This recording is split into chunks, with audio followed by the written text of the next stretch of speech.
Mix e X no Spotify.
Sim, bem-vindo de tão longe, pés calejados de andar, os ombros sujos de terra, mas seu semblante é tão belo, existe brilho em seu olhar.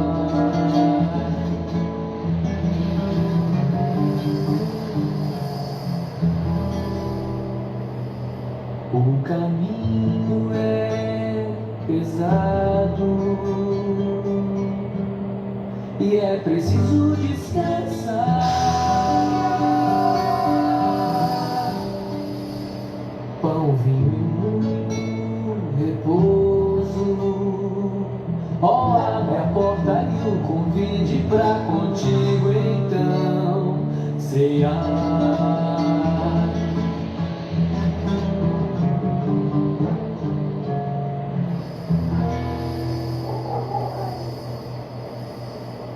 Se Jesus Cristo quer entrar, amigo, aí dentro do teu coração, quer um lugar para fazer morada, e manda chuva para esse teu sertão, quer te trazer pra verdadeira vida, onde há justiça, liberdade, amor. Abre essa porta e o deixa entrar, pra fazer moradia e te cobrir de calor. Por isso,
Boa noite pessoal aí que tá chegando aqui no Instagram, graças a paz a todos. O Zé Boiador, trazendo aqui um pouco aqui de literatura de cordel para vocês, né? Mas nessa noite aqui eu vou estar trazendo aqui o lançamento do meu livro aqui, Poesias do Sertão, né? Eu vou estar trazendo aqui o lançamento do livro, né? O livro Poesia do Sertão. É um livro de literatura de cordel que foi de minha autoria, né? Um livro de literatura, o terceiro livro de literatura de cordel da minha autoria, e foi publicado pela editora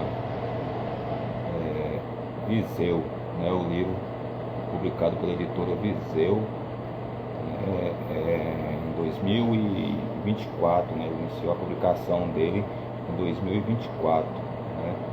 E já foi lançado a comercialização, né, em novembro, mas eu estou fazendo o lançamento agora, né? Eu fiz essa live de lançamento, e fazer um pouco aí da divulgação desse livro aí, contar um pouco aí que tem interessante nesse livro, né, que pode despertar muitas vezes a curiosidade do leitor, despertar a curiosidade do leitor que não conhece a literatura de cordel, não tem uma familiaridade, né, não tem uma ligação muito com a literatura de cordel e quer conhecer. É um livro bastante, eu indico esse livro, não porque só da minha autoria, mas é um livro que apresenta ali uma questão histórica, né, uma questão cultural, uma questão também relacionada ao espaço físico. Eu vou estar, antes de falar um pouco a respeito do livro, eu vou estar lendo aqui um pouco aqui do prefácio, né, que eu escrevi, que diz assim: Poesias do Sertão é um livro que traz um pouco sobre o universo e o espaço da cultura popular nordestina, em forma de cordel, gênero produzido e disseminado na região nordeste do Brasil, principalmente no sertão. Nosso intuito é trazer ao leitor uma série de poemas com diversas temáticas, seja elas ligadas ao espaço nordestino brasileiro, né, o espaço nordestino brasileiro, né, ao nosso cotidiano, datas comemorativas ou acontecimentos que marcaram a história da humanidade, com o objetivo de levar ao leitor dois tipos de realidades: ao povo nordestino, a sua relação afetiva com o espaço, né, que é a topofilia, como o cangaço brasileiro, os vaqueiros, sua relação com a caatinga, as cidades do sertão e personagens do folclore nordestino. Enquanto os brasileiros não familiarizados com o Nordeste e sua cultura, a oportunidade de ter o conhecimento do que realmente é a região Nordeste, por meio da literatura de cordel, refutando uma visão distorcida que muitas pessoas têm sobre o território nordestino. Então eu trago um pouco aqui do prefácio do livro, né? Esse livro possui 221 páginas, né? 220 páginas, né? E é uma obra de minha autoria, e também é um livro que foi necessário muitos anos aí de estudo, né, de pesquisa, né, sobre a questão, sobre o contexto histórico, né, da região nordestina, principalmente o sertão, né? Então, parte desse livro vai ter algumas poemas, algumas poesias ligadas a datas comemorativas, que não está relacionado ao Nordeste, mas o foco é toda a questão da literatura do cordel, a poesia do sertão, a literatura nordestina, né? O cordel como um todo, né? Então, desde que eu iniciei meu projeto como escritor, como poeta de literatura de cordel em 2015, lá no estado de São Paulo, né? um tempo para cá eu estudei, né, a fundo a questão do contexto histórico, as revoluções, né, o povo, né, e ter também essa ligação, o fato de eu ter essa ligação de morar nesse espaço, né, morar dentro do semiárido brasileiro. Então as poesias vão estar ligadas justamente ao espaço físico, né, do sertão brasileiro, né, as comidas, em relação à comida típica, né, nesse livro, no caso, não tem alguma coisa citada, né, mas tem muita questão regionalística. Nos outros projetos que eu tenho futuros é ligado justamente a isso, porque eu vivo nesse contexto, né, e me inspira, não a questão das secas, né, as secas que teve no sertão, inclusive eu vou citar a seca do Nordeste 2018, porque quando eu vim de São Paulo para cá, em 2017 para 2018, teve uma seca muito severa aqui, quase um ano, né, eu senti na pele, né, a falta de chuva, essas coisas, eu coloco no livro. Então é mais ou menos essa questão, né, aí eu abordo mais essa questão. Então eu fiquei 10 anos estudando, para entender esse contexto, mas a questão mais de revolta, a questão mais do estudo foi a questão das revoltas, o cangaço brasileiro, né? Então eu fiquei um tempão estudando,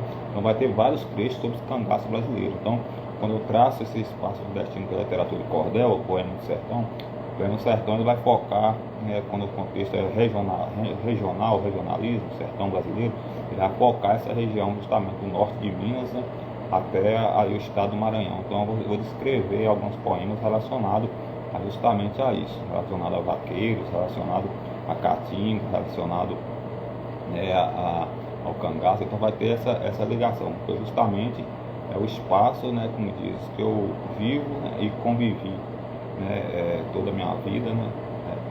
Então vou focar justamente nesse contexto, no regionalismo, ligado à região Nordeste, o sertão, principalmente o sertão. Então só agradecendo o pessoal que está chegando aí, a CRAV, né, a Academia de Letras de Barra da Palma, chegou aqui, Floricultura Sanguinete, seja muito bem-vindo. Bruno, seja muito bem-vindo a participar aqui da nossa live. Chegou mais aqui também, Nada Santos, seja muito bem-vindo aqui à live de literatura de cordel, né? Então a gente vai iniciar aqui nesse projeto, né, um projeto novo, é meu terceiro projeto, né, no meio da editora Viseu, uma editora renomada, né, conhecida entre as principais editoras do Brasil, né. Então eu vou estar descrevendo justamente a questão do espaço brasileiro na literatura do cordel, né, do Nordeste brasileiro. Então tem várias situações, né. Eu vou dar exemplos aqui, eu vou estar fazendo uma leitura dos cordéis aqui, né. Vou estar especificando principalmente o cangaço brasileiro. Eu vou estar especificando os vaqueiros, né, e a caatinga, né, que são os exemplos mais fortes relacionados ao Nordeste, né, o vaqueiros, o cangaço, a caatinga, que é o bioma, né, o bioma agressivo, né, de vegetação retorcida, a questão dos personagens do folclore, a cidade do sertão, né, o Lampião, seus cangaceiros e outros personagens, né, cangaceiros que tiveram na região, que tiveram tanto aqui na região que eu nasci, né, fui criado, que é o norte de Minas, até outras regiões que tiveram esses jagunços, esses cangaceiros, esses bandoleiros. E aí vou contar fatos que são verídicos sobre a respeito desse território. Então eu também esclarecer para as pessoas que não conhecem o sertão brasileiro, o Nordeste, né, tirar aquela visão distorcida com relação a, por exemplo, a falta de água, que a gente pensar que é uma região que é só deserto, que nunca choveu, que não chove. Não é exatamente isso, né? Tem a seca, o enfrentamento contra a seca, mas é a região que chove, né?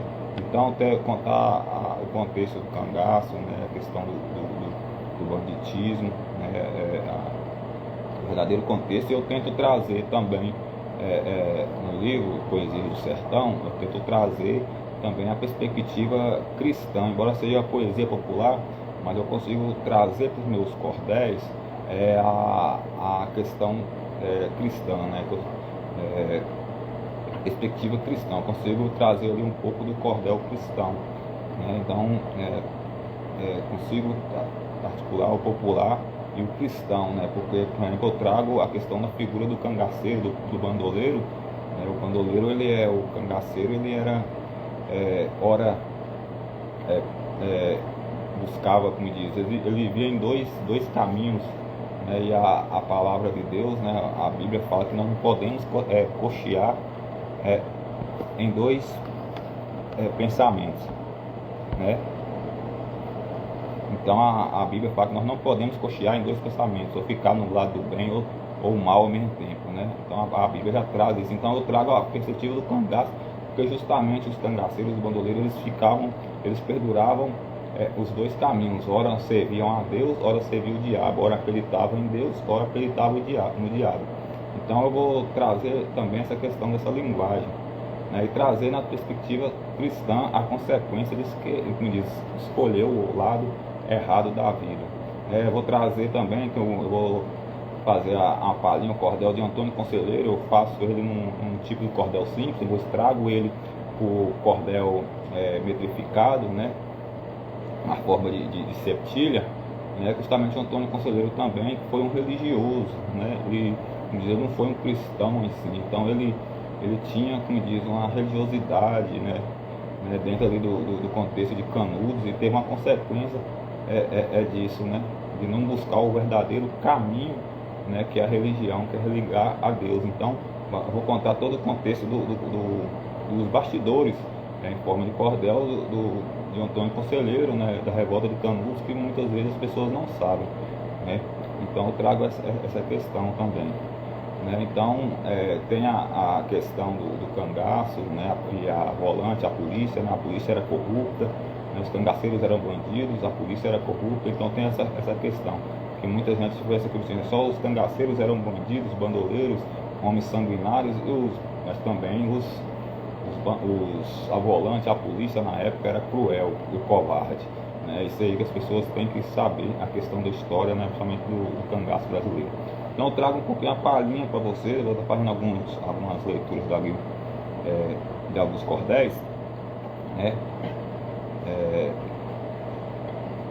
Eu vou estar trazendo aqui o Antônio Conselheiro, por exemplo, né? Para ficar identificado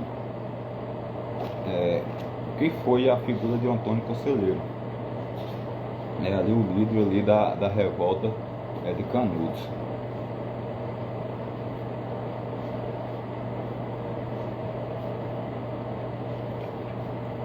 Cordel Antônio Conselheiro, né? Só para quem não sabe, Antônio Conselheiro, ele é natural de Quixeramobim, no sertão do Ceará, ali já próximo ali a Fortaleza. E ele lidera um grupo, ele forma um grupo que vai ali para a região de Canudos ali, forma ali um povoado de Canudos e cria ali uma revolta, né? Então ele vai fugindo, né, do contexto daquela época, né?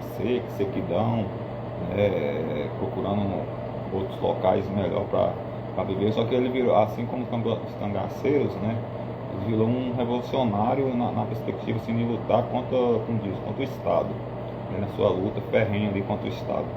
Então eu vou estar lendo o cordel Antônio Conselheiro. Pelas bandas do sertão do Ceará, município de Quixeramobim, nasceu Antônio Conselheiro. Esse caos conta assim: do Nordeste brasileiro até o Brasil inteiro vira notícia ruim. Sobre a cidade de Canudos, faço versos miúdos daquele acontecimento e os absurdos que vivia o Brasil, onde todo mundo viu o povo desafiando tudo, querendo se rebelar, com guerra declarar, pois todo mundo viu cabras resolvendo esquentar o governo prudente de Moraes. Me fez voltar aos anais esquecidos de um lugar. Do sertão aos carrascais, coisas traça o destino, vira folclore nordestino, tipo o Lampião, Antônio Silvino, vestígio de um lugar que me fez apresentar, trazendo cordel fino. Do folclore tem de tudo. Seu personagem fiel, diga-se de passagem, Antônio Vicente Mendes Maciel, vulgo Antônio Conselheiro. É conhecido no Brasil inteiro por fazer um menestrel, replicar o seu cordel, atiçando o desejo de fazer revolução. Esse beato sertanejo fez lembrar o cangaço do Lampião, desafiando o governo da nação. Tem gente que segue o cortejo, o defendendo na cultura raiz, só porque o cabra saiu do sertão do Ceará numa seca braba, pois no sertão da Bahia a notícia já corria de uma revolução macabra. Perto de Jeremoabo, no raso da sequidão, com relatos do Alcunha armando a população, fundando um povoado que hoje é emancipado, a cidade do sertão. Um combate aconteceu por vício de religião. Antônio Conselheiro, influente no sertão, com sua voz ativa, tomado pela confissão positiva, caiu na perdição, obrigando aquela localidade a se arrepender de seus pecados. Diante dos homens e de Deus, digo o tamanho dos fardos que o povo carregou, tanta surra que levou o lombo desses coitados. Por ser um fanático, fez tudo no automático, desafiando as imposições de um governo aristocrático, criando um combate profundo, incitando os pecados do mundo, parecendo um lunático, mostrando ao mundo inteiro está agradando a Deus. A voz de Deus é um tesouro, pois digo nos versos meus, não é sacrifício de tolo. Possui um único dolo, a fim de alcançar os seus. O governo prudente de Moraes não deu ouvidos à sua voz beata, com precata, batina, chibata, pôs fim da revolução ingrata. Cansado de ver o povo alienado, seu governo ameaçado por um maluco de precata, parecendo faroeste de alta resistência. Naquela penitência não se tinha cremência. O beato contaminou o povo e todos que estavam em torno. Foi tanta insistência que lutaram sem armamento, sem qualquer mantimento que lhes desse proteção. Diante daquele momento, o combate acontecendo, um monte de gente morrendo naquele embate sangrento, sendo registrado nos anais, virando notícia nos jornais do Estado brasileiro. Aqui de Minas Gerais, cito Antônio Conselheiro, ficando como conselho quando a loucura é demais, né? Então aí um pouquinho do cordel de Antônio Conselheiro, né? Ele desafiou o governo, né? O governo brasileiro, e ali ele tinha como diz, uma forma rígida de aplicar, como se diz, a religião, né? Com confissão de pecados, como diz, penitências, né? Então a palavra de Deus, a Escritura, é totalmente desacordo a isso, né? Então aí teve uma consequência, né? Ele agiu como se fosse um bandoleiro, né? E o fim dele com o Arraial de Canudos foi trágico, e todo aquele arraial foi destruído, né? E hoje, se a gente vai naquela região, a gente vê só as ruínas, né? Eu conheci um rapaz, tem um amigo, né, que é daquela região do Raso da Catarina, né? Se a gente for ver, né, só tem ruínas, né? Tipo assim, daquilo que registrou no povoado de Canudos, né? Então, agradecendo aí, Neves Sanguinete e Cícero Silveira, né? Chegando aqui na live, sejam muito bem-vindos. Então é mais um contexto aí das revoltas no Brasil, né? Principalmente as revoltas no sertão. Então a Floricultura Sanguinete, né, falou a verdade, né? Para quem conhece, né, a história de Canudos, assistiu ou leu alguma coisa, né, o livro Os Sertões de Euclides da Cunha, né, Euclides da Cunha traz justamente essa questão da revolta de Canudos, né? Então a gente traz alguns personagens aqui,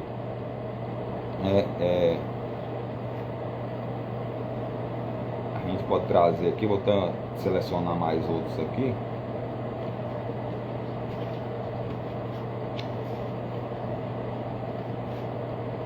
Selecionando mais um cordel aqui, conforme que a temática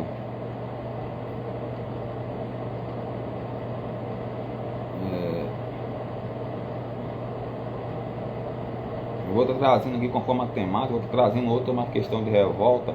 Vou estar trazendo aqui o dia que Lampião caiu na Arapuca de Angicos, é o próximo cordel. O dia em que Lampião caiu na Arapuca de Angicos. O ano era 1938. O sertão estava afoito. Cabras armados até os dentes. Entre os combatentes, usando a patente de tenente, estava João Bezerra e o aspirante Francisco Ferreira. Esse foi um dia trágico, o dia que Lampião caiu na Arapuca de Angicos. Durante a década de 30, não há ser que minta, que o sertão estava tomado, cheio de cravo armado, ora eles cangaceiros, ora macacos desordeiros. E numa dessas Lampião caiu, no seu próprio corpo mágico, o dia em que Lampião caiu na Arapuca de Angicos. Quem tinha império ruiu, pois tudo sucumbiu. Para quem era rei do cangaço, nesse cordel que faço, falo sem desembaraço, a autarquia dada pelo povo. No maior dos micos, vale a pena ver de novo, o dia que Lampião caiu na Arapuca de Angicos. Angicos parecia uma arapuca, cheio de armadilha. Buraco na mesa de sinuca, era entrar naquelas trilhas, mas alertaram um cangaceiro, que pagando de guerreiro, no sertão se sucumbiu, perante os seus truques mágicos, o dia que Lampião caiu na Arapuca de Angicos. Mandonismo mágico pode até ser prático, se encher no meio do sertão, mas com Deus funciona não, pois o exemplo de Lampião mostra a confusão de má fé com falsa religião. Só arrumou inimigo o dia em que Lampião caiu na Arapuca de Angicos. Lampião invadiu a Bahia e também o Ceará. Conheceu a bonita Maria e com o tal de Padre Cícero resolveu se ajuntar. Que dizia servir o clero, esse não conseguiu safar do mandonismo mágico o dia que Lampião caiu na Arapuca de Angicos. Lampião invadiu Sergipe, morou nas Alagoas, reuniu seu bando em equipe, um combate em Pernambuco, atravessou São Francisco de Canoa, quando seu cangaço ruiu nas bandas do velho Chico. Tudo sucumbiu o dia que Lampião caiu na Arapuca de Angicos. Provou da chuva que respinga sobre o mato da Caatinga, na imensidão que encerra, por lá fez sua guerra. No enfrentamento militar, esse era o lugar. De uma árvore de Angico, até passarinho viu, o dia em que Lampião caiu na Arapuca de Angicos. O capitão era sujeito danado, tinha o corpo fechado, seu cangaço era armado. Foi vaqueiro afamado, que um dia pegou gado nas quebradas do sertão. Vestiu-se como ricos, mas tudo não passou de uma ilusão, o dia que Lampião caiu na Arapuca de Angicos. Reuniu Lampião os cabras mais valentes do sertão, Sabonete, Jararaca, Curisco, Zé Baiano, Volta Seca, Atividade, ofereciam tanto risco, semeando a maldade. Rima e meta eu aplico, sobre alguém que viu o dia em que Lampião caiu na Arapuca de Angicos. Ratoeiro ou Arapuca era a gota de Angicos, de levar tiro na nuca, pagando o maior dos micos. Nessa guerra do sertão, foi o fim de Lampião, seu império ruiu, pois aqui eu explico o dia que Lampião caiu na Arapuca de Angicos. Quem glamoriza o cangaço do apogeu ao fracasso desses cabras rudes em pele de Robin Hood, do São Francisco a Jusantes, só jesuíno brilhante, quem Lampião não viu, foi nas bandas do velho Chico, o dia em que Lampião caiu na Arapuca de Angicos. Morreram no combate Lampião, Maria Bonita, Cajarana Diferente e o cangaceiro Mergulhão. Estava com os combatentes Elétrico, Quinta-feira, Luiz Pedro. Entre os 13 contados nos dedos, que no cangaço sucumbiu. Nesse mote eu aplico o dia que Lampião caiu na Arapuca de Angicos. Aí a história um pouco aí do cangaço brasileiro, a história do Lampião, né? E a famosa prática dos bandoleiros, né? Dos jagunços, então cheiam jagunços, bandoleiros, né? Os cangaceiros, de fechar o corpo, né? De fazer pacto com o cão, né? Pacto com Satanás, com o diabo, né? Conseguir poder, né? Se escapar da justiça e tudo, né? Então, ora Deus, como diz, ora cria em Deus, ora cria no diabo, no Satanás, né? E o fechamento de corpo, que é uma coisa, uma mandinga muito comum no sertão brasileiro, né? Essas coisas. Então, esse é o triste fim, né, de quem, como diz, se enredou por esse caminho. Aí é o triste fim do cangaceiro Lampião e aqueles que estavam ali com ele. Seja bem-vindo aí também, Telemensagens. Seja muito bem-vindo aí à live aqui de Moisés Boiador, no lançamento aqui do livro Poesias do Sertão, né? Está sendo lançado, né? Já está nas livrarias, nas lojas, principais lojas do Brasil, pela editora Viseu.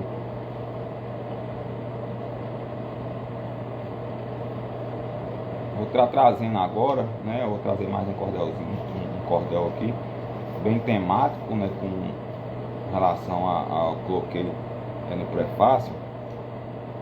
Datas comemorativas, né? Vamos fazer um cordel aqui do Dia da Independência, né? Aí a gente vai discutir, será que realmente nós somos independentes, consideramos nossa independência de Portugal, né? Como se diz, no contexto que é realmente ser livre, né?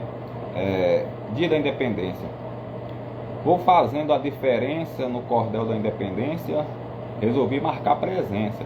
Sei que não chegou o dia de tal comemoração, mas apresento com alegria a poesia do sertão. Dia 7 de setembro, nesse dia que me alembro a independência da nação. Mando o verso magistral, pois o Brasil se libertou e no fim se livrou do jugo de Portugal. Mas ficou a herança da velha lembrança de colônia de exploração. Minha conclusão vem de dentro do sertão. Muita fartura e pouco pão. Para desigual população, muitos têm para dar e render, outros não têm nem para comer.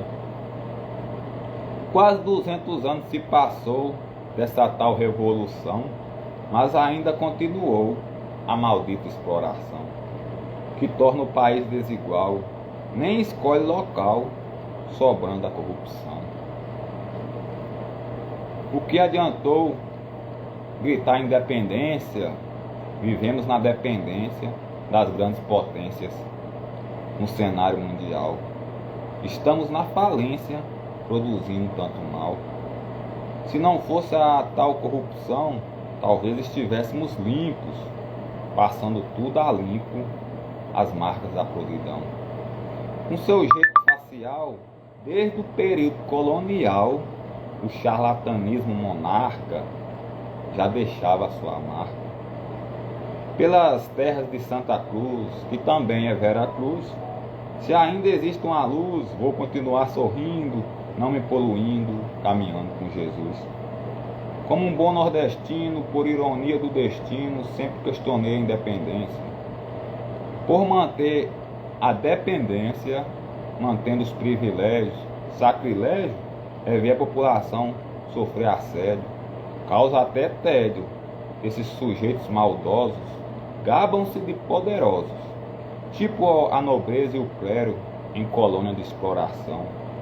Com seu impor severo, na maldade considero, tipo um ato sem perdão. Não se importava com o povo, muito menos com religião. Vale a pena ver de novo o fruto da corrupção que dominou o país. Assim a história diz, da colônia de exploração.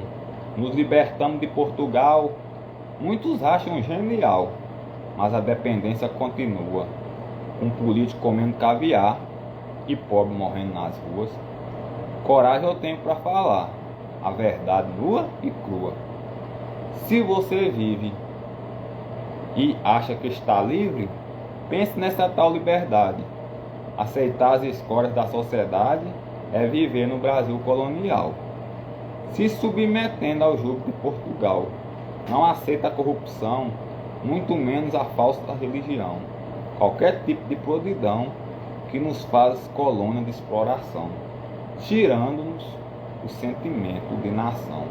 Um pouquinho aí sobre datas comemorativas, coloquei a questão da independência do Brasil, né? Mas o Brasil se tornou autônomo, um país autônomo, totalmente independente de Portugal, mas porém as práticas aqui ainda continuam, né? Como se diz, o trabalho análogo, né? A desigualdade, né? A dependência, né? No caso das grandes metrópoles, Estados Unidos, né? A União Europeia, ainda ela perdura, né? Essa questão, né? Já que é a questão da domínio de elite, né? Então a gente vê, como diz, não há uma alienação ainda, né? Essa questão, né? O que realmente ser, né? Porque isso é uma questão de uma interrogação de que realmente é ser um país totalmente independente, né? Um país totalmente independente, né? Justamente não é refém, né? De tanta corrupção como nós presenciamos no nosso país.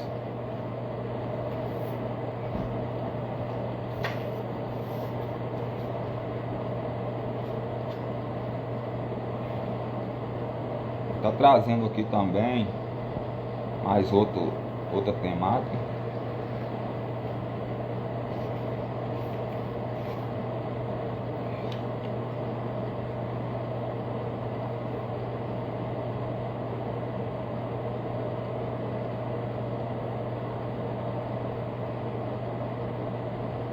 Que eu falar sobre os vaqueiros, né? A data específica, que é dia 8, se eu não me engano, não sei se é 8 de dezembro, 8 de agosto, espera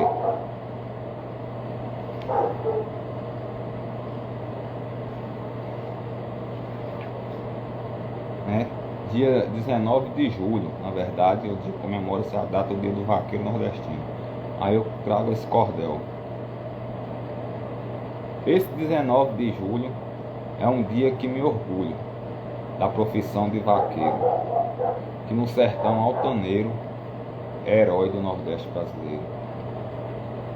Nesse ofício, o cabra é professor, faz a profissão com amor e muita dedicação. Aqui um grande abraço no cordel que faço aos vaqueiros do Gibão, que cuida da apartação, vaqueiros aboiadores, repentistas, trovadores, cordelistas. Haja talento para cantar seu universo artista. Cabra retado, cada um no seu estado. Alagoas, Bahia, Ceará, Maranhão, Minas Gerais. Essas bandas de cá, não esqueço jamais. Paraíba, Pernambuco, Piauí, Sergipe e Rio Grande do Norte. Aquelas bandas dali só tem vaqueiro forte, honrando a tradição.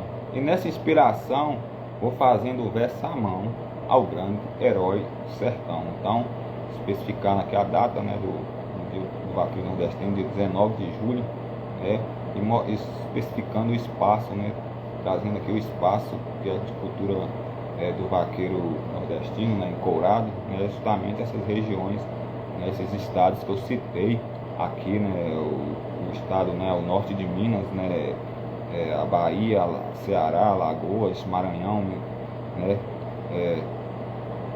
Piauí, Rio Grande do Norte, Sergipe, né, justamente esses estados têm uma cultura tipo do vaqueiro vestido de couro, né. Um abraço aí pro meu primo aí, né, Floricultura Sanguinete, agradeço aí pelo elogio aí, né, e os vaqueiros, né, então a gente que é da região, né, foi criado, sabe, esse hábito de o pessoal, né, os vaqueiros vestir roupas de couro, né, embora que nesses tempos modernos tenham perdido muito esse nome, mas eu cresci na região assim, né, quando eu era pequeno, né, na adolescência eu consegui ver esses vaqueiros vestidos de gibão, né, que é uma coisa muito ligada ao modo do vaqueiro, hábito do vaqueiro local, do sertanejo, da cultura local. E vou estar trazendo aqui agora relacionado à seca, né? Em seguida aqui, esse aqui eu fiz esse cordel, eu tinha chegado para cá, né? Voltado para aqui, para o norte de Minas, aqui para a região aqui de Vaz da Palma aqui, Jequitaí, Montes Claros, essas bandas aqui onde a gente reside. E nessa época teve uma seca muito cruel aqui, 2018, né, para 2019, então eu vou contar um pouquinho, né, desse ano aqui, que foi bem complicado na questão de falta de chuvas, né. Então vou trazer aqui seca do Nordeste, né, o tema é seca no Nordeste. O ano era 2018, pois viu o sertão afoito com a seca que chegou. Tanto o rio que secou não está no gibi, e conta léguas daqui, o homem só sabe destruir o verde da vegetação, e a sociedade reclamar quanta poeira e poluição. Pois o sertão à beira-mar tem muita gente sem noção, bancando de realeza, destruindo as naturezas. Agem como se fosse um Deus. Seja cristão ou ateu, o universo não é meu e nem seu. Tudo isso aqui é de Deus. O homem tem a riqueza nos planos, mas Deus continua soberano. Soberano para nos fazer suportar um ano de seca nesse lugar. No dialeto popular, casamento de viúva é esperar um ano pela chuva. 2018 quase não choveu. O sertão se entristeceu com Natal e Ano Novo, sem chuva por aqui. Imagina a minha Jequitaí e todo aquele povo, naquele torrão ressecado, com jurema e alastrado. Quando tem palma e mandacaru, gado come cru. Na resistência do sertão, o nordestino é um forte, um cabra do norte contra a seca no sertão. As coisas só estão assim por causa de tanta destruição e desrespeito com o povo do sertão. Pois para fazer maldade assim, só tendo pacto com o cão. Pois digo mais, do sertão de Minas Gerais, vou até ao Maranhão, escrevendo o sertão com poesia popular, pois essa seca invadiu currais e cercas do sertão do Ceará, chegando a léguas daqui, no sertão do Piauí, atravessando os planos do sertão pernambucano, pois a seca no sertão gerou pobreza no Maranhão, atingiu até Matuto Forte, no Rio Grande do Norte, descendo para Paraíba, de gente de muita fibra, de mulher macho, sim senhor, seja na alegria ou na dor. Matuto queima no sol e nunca perde a cor, pega peixe no anzol que a sua isca fisgou. Seca que durou o ano lá no solo sergipano, ela veio cedo no sertão, como cupim de asa voa pelas bandas das alagoas, com sol quente e noite fria, tomou o sertão da Bahia. Saldo negativo é assistir de olho vivo gado morrendo de sede e fome por falta de verde, enquanto o camponês do sertão perde toda a plantação, pois no cordel que faz, o sertão perdeu espaço para o desenvolvimento insustentável do agronegócio. Nesse consórcio tem plantação de eucalipto, sugando a água do solo. Essa cultura desenvolve, mas não devolve aquilo que retirou da natureza. Hoje quem banca de realeza é a agricultura irrigada. Como ninguém quer nada, ela produz muito, soja, feijão, uva e melão, mas faz muito matuto plantar veneno no chão. deixando o mundo em pânico, sem produto orgânico. As indústrias e mineradoras também são autoras da poluição que está aqui. Deus salva o velho Chico, pois não quero mais assistir. Salva os mariscos e tira esse sorum daqui, pois não me arrisco. Grande é o risco, esse mal pode destruir toda essa beleza, cortando do sertão ao mar, se o homem, a natureza, continuar a degradar.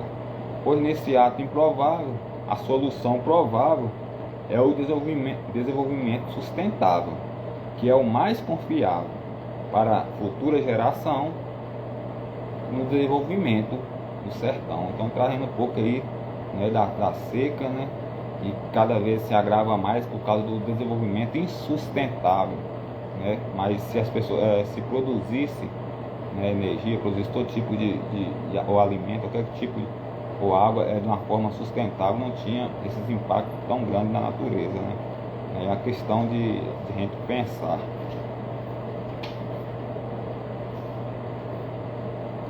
Aí trazendo aqui sobre seca, mas vou estar trazendo aqui, talvez algumas pessoas que estão aqui na live já viram a história de Seu Lunga, né?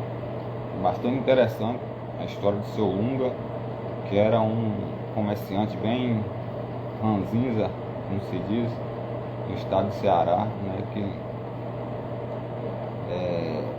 ele faleceu já tem muito, se eu não me engano, então já tem mais de 6 anos que ele faleceu, 6, 5, né? E eu vi ele pela televisão quando eu morava em São Paulo, que eu parti ver, eu vi as reportagens dele, aí eu assistindo assim, eu peguei um pouquinho da como é que a gente como é que era a linguagem de Seu Lunga, né? E ele não tolerava perguntas idiotas, né? Perguntas sem nexo nenhum, né? E vou estar trazendo aqui na verdade tem 2 cordéis sobre Seu Lunga, não sei se nesse aqui tem 2, né?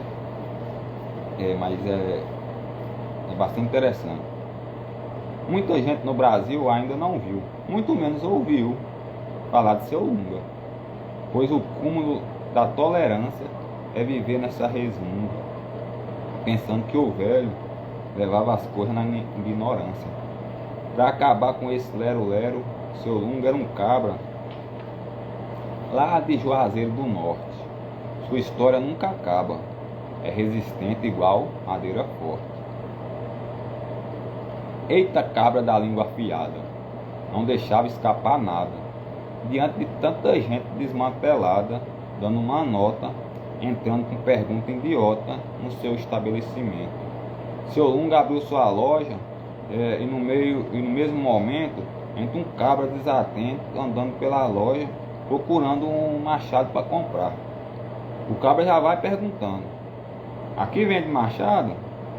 Seu Lunga, sempre a desconfiar da clientela que estava chegando, responde: vendo sim, vai levar? O velho era danado, só vendia o machado, pensando que iria levar o machado com cabo. O cabra responde: só leva o machado com cabo. Dentro da venda, Seu Lunga já tinha anunciado: vendo o machado sem cabo. A fim de não arrumar a contenda, sem ser indiferente, o velho responde ao cliente: o que está escrito ali? O cliente responde: vendo o machado sem cabo. Seu Lunga imediatamente responde: você está vendo que aqui só vende machado sem cabo? Onde tu viu machado com cabo?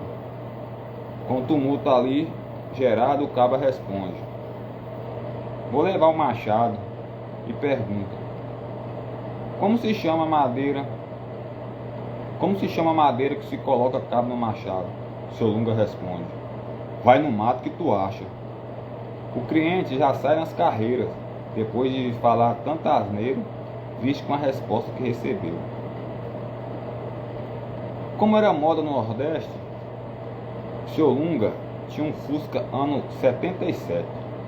Certa vez ele resolveu sair no final de semana de Fusca pelas ruas de Juazeiro do Norte. Exatamente ali, seu carro resolveu quebrar. O velho estava sem sorte, e logo aparece um cabra que lhe veio a perguntar: Tu vai embora a pé, seu Lunga? Seu Lunga responde: Não, vou com as duas pernas. Logo o cabra resmunga, triste com a resposta que recebeu, a ponto de receber uma resposta daquelas que ninguém gostaria de receber. Foi assim que seu Lunga conheceu muitos jornalistas, que mesmo sem merecer, deu muita má nota por ter escolhido à risca as perguntas mais idiotas para entrevistar o velho. Era muito lero-lero e desmantelo que só. Dava dó dessa turma da capital. Era risada de passar mal, com a resposta genial do cabra de Juazeiro do Norte.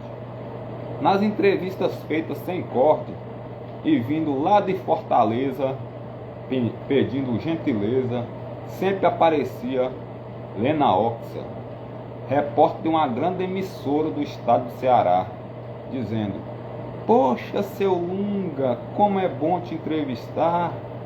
Tu acredita que eu vim lá de Fortaleza só para conhecer o senhor? Seu Lunga teve o favor de responder a repórter dizendo: Você está perdendo seu tempo vindo aqui no Juazeiro me entrevistar. Tanta coisa aqui para tu visitar. Tu vem logo na minha loja? Quando alguém vem aqui, certamente alguma coisa vai comprar. Se tu não veio comprar nada, o que tu veio caçar aqui? Evitando ficar calada, logo responde a repórter: Nossa, seu Lunga, o senhor é muito ignorante. Enquanto o povo ficava com a cara de poste com as respostas do cabra, o velho imediatamente resmunga e devolve a resposta ali presente. Devolve a repórter ali presente a seguinte resposta: Moça, aqui é uma loja, não um programa de fofoca. Deixando a mulher com a cara torta, que ela imediatamente desaloja, indo embora com a resposta que recebeu. Lena Ox gostava de entrevistar seu Lunga, que ela não saía do Juazeiro. Nos tempos em que viveu, o velho foi um resmunga, rebatendo o Ceará inteiro as perguntas idiotas da repórter e dos seus colegas de profissão. Virou febre no sertão os vídeos de vários repórteres entrevistando o velho de Juazeiro. E para dar ibope, só fazendo pergunta idiota para acender esse braseiro. Parecia um batalhão do Bope na porta da loja do seu Lunga, observando as respostas afiadas e na ponta da língua desse cabra. Seu Lunga estava em sua loja numa tarde ensolarada e logo avistou novamente Lena Oxa, acompanhada de 2 turistas. Indo em sua direção, realmente aquele monte de turistas não queria conhecer o Juazeiro não, mas sim o velho da televisão. De repente chega a repórter e os 2 turistas que estavam visitando o Juazeiro do Norte. Num tom bem otimista, chega uma mulher de São Paulo e um cabra lá de Pernambuco. Já foram se apresentando, aproveitando o embalo, que o movimento era pouco na loja do seu Lunga. Lena Ox já chega perguntando: Boa tarde, seu Lunga. O velho resmunga: Boa tarde. Seu Lunga, vendo o povo se aproximando, ouve a seguinte resposta: Seu Lunga, esses 2 turistas veio ao Juazeiro só para conhecer o senhor. Seu Lunga imediatamente responde: Vocês 2 não têm o que fazer, não? Responde a turista. Mas que ignorância, senhor! O velho responde: Ignorância é entrar na minha loja e não comprar nada.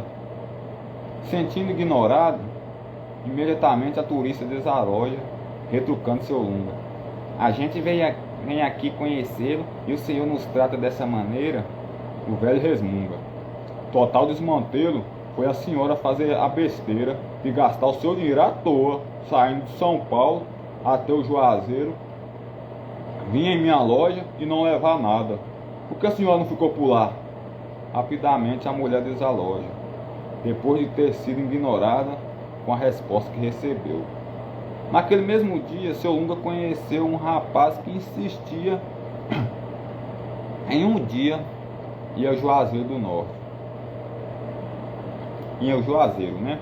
Só para conhecer seu Lunga. E não foi que o cabra enfrentou uma seca braba, viajando 500 km, do Pernambuco ao Ceará, esquentando nos termômetros para seu destino chegar, que era a loja de seu Lunga. O rapaz imediatamente é apresentado e logo dá as boas-vindas dizendo: seu Lunga, eu viajei 500 quilômetros do Pernambuco até o Juazeiro só para conhecer o senhor. O senhor não vai ficar alegre, não? O velho responde: eu não. Ficaria se você viesse aqui para comprar alguma coisa. O rapaz responde: se eu pudesse, com certeza eu compraria alguma coisa, mas eu vim aqui para te conhecer. Imediatamente, Lena Oxa pergunta: seu Lunga, o senhor não vai ficar alegre?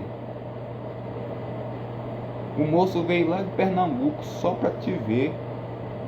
Cansado de tanta manota e tanta pergunta idiota, seu Lunga responde: besta foi ele de viajar até aqui, gastando gasolina à toa. É igual mercadoria que não vende. Se eu ficar aqui de conversa e na boa, posso ter o mesmo prejuízo que ele. Pois se eu fosse ele, pegava o caminho de volta. Depois de dar tanta manota, só tenho uma coisa para te falar. O inocente rapaz responde: o quê? Seu Lunga responde: por que você não ficou por lá? Dava para crer que com essa resposta o rapaz saiu com a cara torta, indo embora com a resposta que recebeu. Nesse mundo de entretenimento, seu Lunga conviveu no seu estabelecimento com uma gama de repórteres e reportagens feitas com o pessoal lá do sul do país, e na camaradagem virava coisa normal na terra do chafariz. Cabra lá de São Paulo dando uma nota, fazendo pergunta idiota. Certa vez chegou um repórter perguntando: seu Lunga, sou de uma televisão lá de São Paulo e o senhor é muito conhecido por lá. Viemos aqui no sertão para te entrevistar. Seu Lunga retruca: posso te falar uma coisa? Responde o repórter: sim. Por que você não ficou por lá? Foi perda de tempo você vir para essas bandas de carro. Você vai comprar alguma coisa? Responde o cabra: eu não, pois aqui é uma venda, não um programa de televisão. Sem querer arrumar contenda, o rapaz sai todo zangado com a resposta que recebeu. Seu Lunga era danado. Quem o conheceu sabia que o sistema era bruto. Sempre rendeu um bom cordel matuto. Certa vez seu carro quebrou e ele tratou de levar para a oficina. Quando seu Lunga chegou, o mecânico foi logo perguntando: trouxe o carro para consertar, foi? O velho foi logo respondendo: não, trouxe ele só para conhecer a oficina. Ele vive falando dela, não sabia? Toda hora quer vir aqui. Vendo que a conversa não seria curta, o mecânico retruca: seu Lunga, esse seu carro ronca muito? Seu Lunga devolve: e eu que sei? Eu não durmo com ele. O velho parecia um revólver atirando as perguntas idiotas que faziam para ele. Depois de tanta pergunta idiota e muita gente dando uma nota, eu encerro esse cordel como poeta menestrel, falando de uma figura forte lá do Juazeiro do Norte. Daqui de Minas Gerais, apresenta a cultura popular. Lá no estado de Ceará, do sertão aos Carrascais, a história desse lugar ninguém esquece jamais, porque isso é uma história do seu Lunga.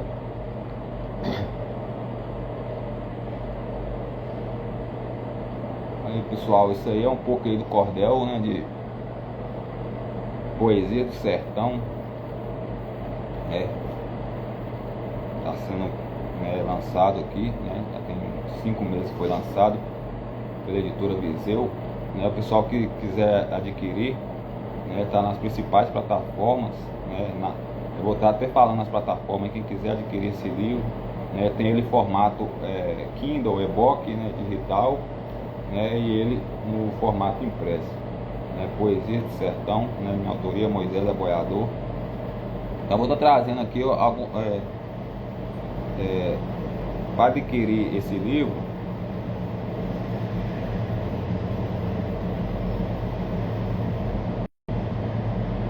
Nas principais plataformas,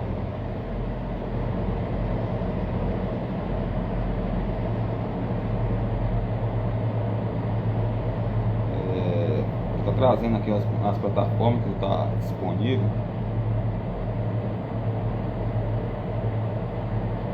Além da Amazon, né, eu citei a Amazon aqui, agradecendo a participação do Ademilson Santana, seja muito bem-vindo aqui à live aqui de Literatura de Cordel. Então ele vai estar disponível na Amazon, nas lojas americanas, né, na Amazon, nas lojas americanas, Magazine Luiza, né, no site Um Livro, na Estante Virtual, Casas Bahia, no Extra e no Ponto Frio, né? Nesses principais aí canais de vendas, né?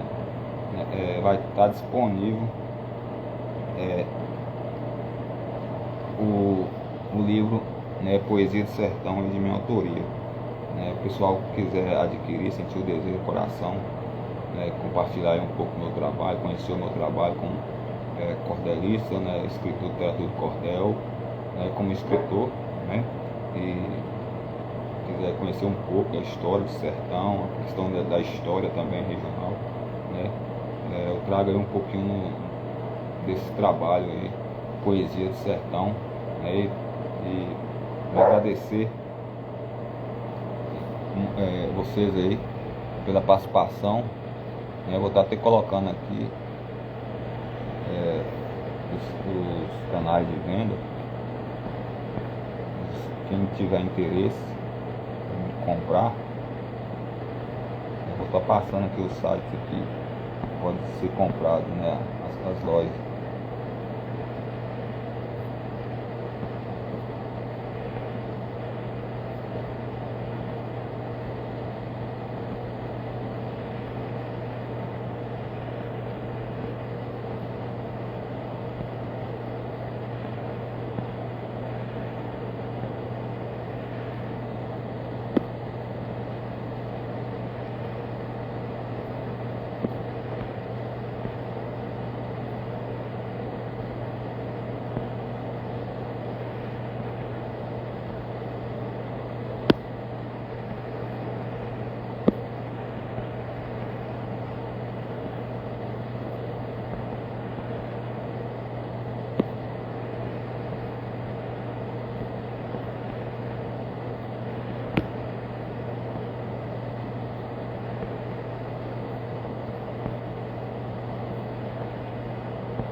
Então as lojas que estão disponíveis, né, essas redes aí estão disponíveis o livro Poesia do Sertão, né, quem se interessar, sentir no coração, né, contribuir, compartilhar um pouco do meu trabalho, conhecer o meu trabalho como escritor, aí os canais de venda.